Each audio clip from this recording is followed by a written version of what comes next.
Hey, what's up guys, it's DarkArmedDuelist, and today doing a Burning Abyss deck profile. So I'm really excited for you guys because I've changed up this deck a lot since the last time I profiled it, including in some amazing new tech cards like Orbital Hydrolander, which is an insanely powerful boss monster this deck can make great use of. So without further ado guys, don't forget to like, comment, subscribe, hit the bell in there so you can become part of Notification Squad, and definitely check out the Patreon down in the description below for all those awesome rewards like getting your name in the description of a single video, getting assigned cards in the mail, and even getting to request a deck profile every single month you're a patron, along with test hands. So without further ado, let's get straight on into this. So first off, we're going to be playing 3 copies of Orbital Hydrolander. This is an amazing boss monster for BA because it has the effect that it cannot be normal summoned or set. It must be special summoned from your hand by having 5 or more monsters in your graveyard and no monsters in your graveyard with the same name. And then once per turn, quick effect, you can send the top 3 cards of your deck to the graveyard and then destroy 1 card on the field, and you must have at least 2 monsters in the graveyard with no monsters in the graveyard with the same name to activate and resolve this effect. Because of those effects, we're going to be playing a lot of 2-ofs on our Burning Abyss cards because we don't want to have multiples of the same name in the graveyard, but that's totally fine with just how consistent BA is and the other tech cards that we're playing. This build is basically focused around summoning out this card to your side of the field to be able to use its absolutely insane effects.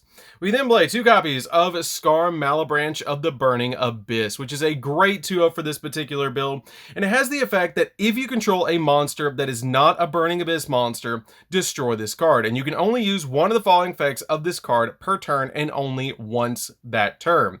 If you control no spell or trap cards, you can special summon this card from your hand. Now, all of your Burning Abyss monsters share that ability that if you control a monster that's not a Burning Abyss, they destroy themselves, and you can special summon them from the hand if you don't control the spell or trap. Now, Scarm's particular unique effect is during the end phase, if this card is in the graveyard because it was sent there this turn, you can add a level 3 Dark Fiend monster from your deck to your hand, except another copy of this card, which is a great effect for this card to have. We then play 2 copies of Seer Malebranche of the Burning Abyss. Seer's unique ability is if this card is sent to the graveyard, you can target a Burning Abyss monster in your graveyard and special summon it, except Seer. We then play 2 copies of Graph Malebranche of the Burning Abyss. Graph is a really good 2-of as well in this particular build because if this card is sent to the graveyard, you can special summon a Burning Abyss monster from your deck, which is a really awesome effect to be able to just throw any powerful Burning Abyss monster you want onto your field as a combo piece. We then play 2 copies of Farfa. Shoutouts to Farfa. Farfa is a really good Burning Abyss card that if this card is sent to the graveyard, you can target 1 monster on the field and banish it till the end phase, which is a great effect to get super powerful boss monsters out of the way so you can go in for game, especially with cards like Orbital Hydrolander that can also pop a card on the field. We then play 2 copies of Libic Malebranche of the Burning Abyss. Libic is a really good card as well because if this card is sent to the graveyard, you can special summon 1 level 3 Dark Fiend type monster from your hand and negate its effects, which will bypass the ability of your Burning Abyss monsters destroying themselves if there is another monster on the field that's not a Burning Abyss card, which is really, really interesting. We then play just a single copy of Alec. Alec is a good 1-of because it has a really good effect. And if this card is sent to the graveyard, you can target 1 face-up monster on the field and negate its effects until the end of the turn. We then play a single copy of Barbar to round out the Burning Abyss monsters. This card does burn damage because if this card is sent to the graveyard, you can target up to 3 Burning Abyss cards in the graveyard except this card and banish them, and if you do, inflict 300 points of damage to your opponent for each, which is a really good effect, especially if you have multiple names in the graveyard, like 2 copies of Seer, 2 copies of Graph, 2 copies of Farfa. You can banish 1 each of them to make it go back down to where you only have 1 of each name, which is really good. I actually consider playing this card as a 2-of in this build. We then play just 2 copies of Tour Guide. Tour Guide is a good normal summon. It's hands down the best normal summon in the entire deck. Because when this card is normal summoned, you can special summon 1 level 3 Fiend monster from your hand or deck, which is a really awesome effect, and it does negate the effects of the monster, so your Burning Abyss monsters do not destroy themselves because Tour Guide is on the field, which is really helpful, especially to go into cards like Dante. We then play 3 copies of Fiendish Rhino Warrior, which is the only other monster in the deck that I play as a 3-of besides Orbital Hydrolander, and this card is basically a Foolish Burial when it hits the graveyard, because if this card is sent to the graveyard, you can send a Fiend-type monster from your deck to the graveyard, upgrade. And this card also has the ability that Fiend-type monsters you control, except Fiendish Rhino Warrior, cannot be destroyed by battle or by card effects, which is really, really awesome because it basically, again, kind of turns all of your Burning Abyss monsters' effects off where they're going to destroy themselves if you control a monster that's not a Burning Abyss, which is really, really awesome. We then play 2 copies of Absolute King Backjack. Backjack is really good because we're playing a bunch of traps in this deck, and has the ability that during your opponent's turn, quick effect, you can banish this card from your graveyard, and you excavate the top card of your deck, and if it's a normal trap, you get to set it to your field. Otherwise, you send it to the graveyard, and that set card can be activated during this turn. And if this card is sent to the graveyard, you can look at the top 3 cards of your deck, and then place them back in any order, which is really good because it helps you mill the exact cards that you want to go to the graveyard. We then play a single copy of Fairy Tale Snow, which makes the entire deck playable because you can use Fairy Tale Snow to banish the different names that you have multiples of in the graveyard to make sure your copy of Orbital Hydrolander is live, which is really, really awesome in this deck to basically use this card that if it's normal summoned or special summoned, you can target a face-up monster your opponent controls and change it to face-down defense position, and then during either player's turn, if this card is in your graveyard, you can manage 7 cards from your hand, field, and or graveyard, and then special summon this card. So if you have multiple copies of different Burning Abyss cards, like multiple copies of your Scarm, you can banish a Scarm, banish a Seer, banish a Graph, a Farfa, any of those that you have multiple names of, you can banish them to get them out of the way so you can use Snow, which is really, really good. So that's it for the monsters, guys. Let's get into the spells. So for the spells, we're going to be playing a single copy of Foolish Burial. That is the only spell we're playing in the entire deck. I'm using the copy of Foolish Burial to get my copies of my Burning Abyss to the graveyard, but mainly to get the copy of Fairy Tale Snow in the graveyard to make it live, to make sure I don't have multiple names in the graveyard for Orbital Hydrolander. So that's it for the spells, guys. Let's get into the traps. So for the traps, we're going to be playing 3 copies of Trap Trick. Trap Trick is really good in the deck because we're playing so many different normal traps in this particular build. This card has the ability to banish a normal trap from your deck except a Trap Trick and set this one card with the same name directly from your deck to your side of the field. And also, it can be activated this turn, but you can only activate 1 more trap card for the rest of the turn, which is the only downside to this card, but it gets you to the exact trap card that you need. We then play 2 copies of Lost Wind because we're going to be milling so many cards to the graveyard. This card is absolutely insanely good in this deck because it lets you target a face-up special summon monster on the field, and it has its effects negated. Also, its original attack is halved. And if a monster is special summoned from your opponent's extra deck, while this card's in the graveyard, you can set this card to your field, but banish it when it leaves the field. So this card is really good as a 2-of, in my opinion. I did consider playing this card as a 3-of, because milling it to the graveyard with Dante or Orbital Hydrolander is really good, because then when your opponent special summons, you can just set this card to your field and have an interruption.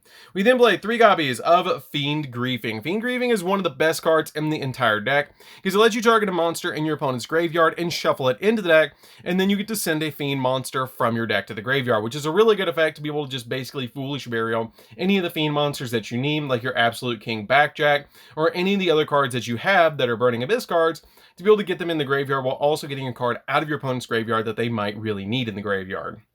We then play 3 copies of Ice Dragon Prison. Ice Dragon Prison is hands down one of my favorite traps in the entire game, because it lets you target a monster in your opponent's graveyard, special summon it to your field, but its effects are negated, and then you get to banish 1 monster on both players' fields that is the same type as each other, which is really awesome, because if your opponent has like a copy of Dragoon and they have a copy of Dark Magician in the graveyard, you can just bring back the Dark Magician and then banish the Dragoon and the Dark Magician, because this card does not target the monster that's on the field, which is really, really nice. Or you can bring back their boss monster to your side of the field and just keep it like a copy of Phoenix Enforcer to be able to just make sure that they don't get it back, which is really good.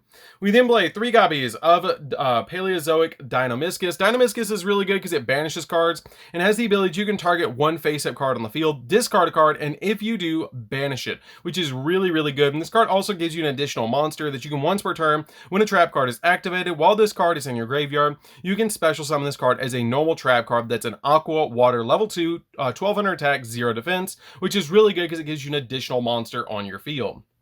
We then play 3 copies of Torrential Tribute. Torrential Tribute is really good in the deck because basically you can just board wipe the field, and it doesn't really bother us because all of our Burning Abyss monsters just about have graveyard effects. So this card is really, really good to just board wipe the field so we can go in for Orbital Hydrolander and start going in for game, and it really controls the board when your opponent summons. We then play 3 copies of Dimensional Barrier. I am main decking Dimensional Barrier because of the amount of Despia and Branded that's running around. This card pretty much turns off their entire turn because you declare 1 monster card type between Ritual, Fusion, Synchro, Exi, or Pendulum, and for the rest of the turn, neither player can special summon monsters of the declared type, and also negate the effects of all monsters of that type while they're on the field, which is really, really good that you can just flip this card face up and then stop all their plays when you activate this card. This card is very, very good right now, and I'm really, really loving this tech in the deck because it helps out a lot to control the board so we can go in for game. So that's it for the main deck, guys. Let's get into the extra deck.